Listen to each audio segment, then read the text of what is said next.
Daily engineers cooling tower ಹೊಂದೋರ್ದು normal ಇದೆ, everything is okay ಅನ್ಕೋತಾರೆ. But by then that cooling tower ಭಾರಿ poor performance ಕೊಡ್ತಿರುತ್ತೆ.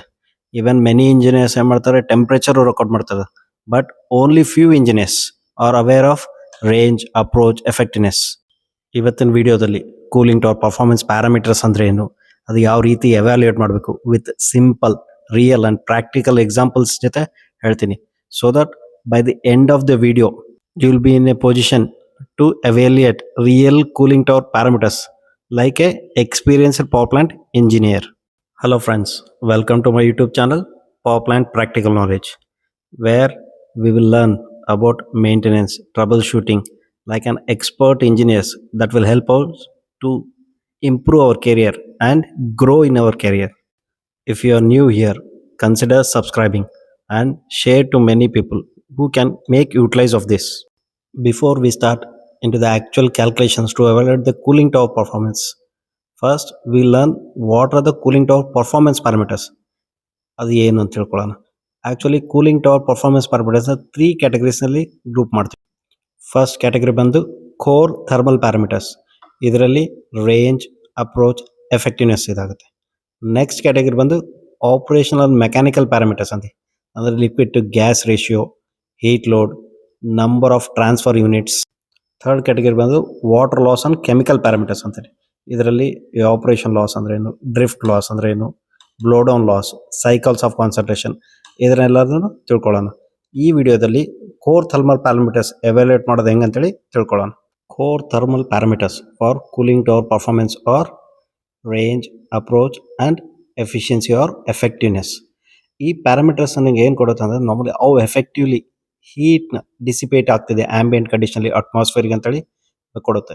ಈ bench mark ನಿಮಗೆ ಎಲ್ಲಿ ಯೂಸ್ ಆಗುತ್ತೆ ಅಂದರೆ, it will be useful for thermal optimal thermal output ಗೊತ್ತಾಗುತ್ತೆ, ಮೇಂಟೆನೆನ್ಸ್ ಹೆಂಗೆ ಮಾಡಬೇಕು, ಯಾವಾಗ ಮಾಡ್ಬೇಕಂತೇಳಿ ಗೊತ್ತಾಗುತ್ತೆ, ಆ್ಯಂಡ್ ದ ವಾಟರ್ ಕನ್ಸರ್ವೇಷನ್.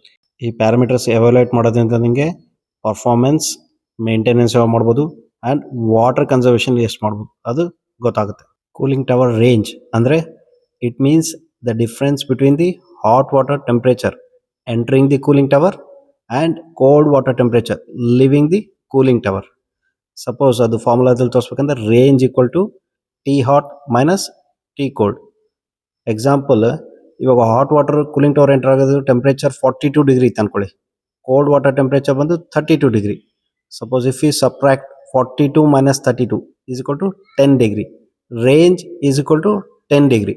ಈ 10 ಡಿಗ್ರಿ ಅಂದರೆ ಏನಿದೆ, ನಾರ್ಮಲಿ ಏನಿರುತ್ತೆ ಅಂದರೆ ಈ cooling tower it can remove 10 degrees of heat from the circulating water. Another core thermal parameter ಬಂದು cooling tower approach. Cooling tower approach is the difference between cold water temperature leaving the cooling tower and the ambient wet bulb temperature ಅಂತೀವಿ. Example, approach ಅಂದರೆ T cold minus T W B T. For example ಇದು ತೊಗೊಂಡ್ರೆ cold water temperature ಈಗಾಗಲೇ 32 degrees ಇತ್ತು, ಅದೇ vet bulb temperature 28 degrees ಆಗುತ್ತೆ. 32 minus 28 is equal to 4 degree.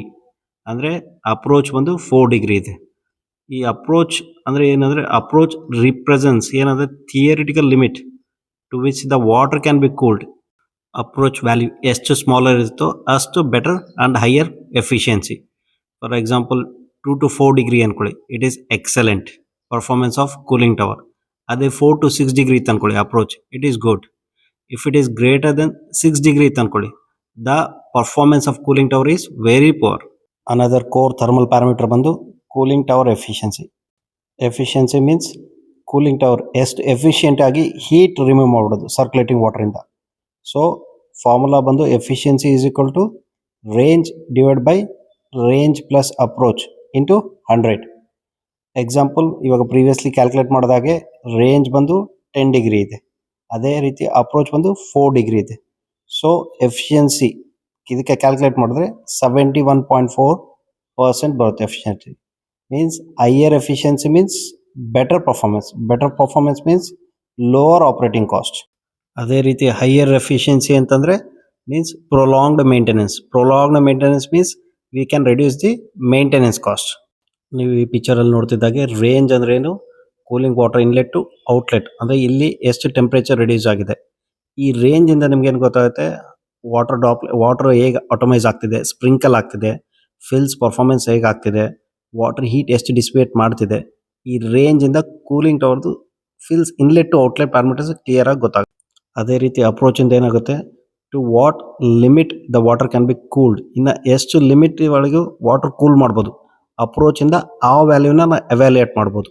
ಪೂರ್ತಿ ಇಲ್ಲಿನವರೆಗೆ core thermal ಪ್ಯಾರಾಮೀಟರ್ಸ್ನ summary ಹೇಳೋದಾದರೆ, ಹಾಟ್ ವಾಟರ್ ಟೆಂಪ್ರೇಚರ್ ಬಂದು 42 ಡಿಗ್ರಿ ಇತ್ತು, ಕೋಲ್ಡ್ ವಾಟರ್ ಟೆಂಪ್ರೇಚರ್ 32 ಡಿಗ್ರಿ, ಅದೇ ವೆಟ್ ಬಲ್ಬ್ ಟೆಂಪ್ರೇಚರ್ 28 ಡಿಗ್ರೀಸ್ ಇತ್ತು. ಈ ರೇಂಜಲ್ಲಿದ್ದಾಗೆ ನಮ್ಮ ಕ್ಯಾಲ್ಕುಲೇಷನಲ್ಲಿ ರೇಂಜ್ ಬಂದು 10 ಡಿಗ್ರೀಸ್ ಬಂತು, ಅಪ್ರೋಚ್ 4 ಡಿಗ್ರೀಸ್ ಆ್ಯಂಡ್ ಎಫಿಷಿಯನ್ಸಿ ಬಂದು 71.4% ಬಂದಿತ್ತು. ಈ ವಿಡಿಯೋ ನಿಮಗೆ ಹೆಲ್ಪ್ ಆಗಿದೆ ಅಂದರೆ please like, share and subscribe. Thank you.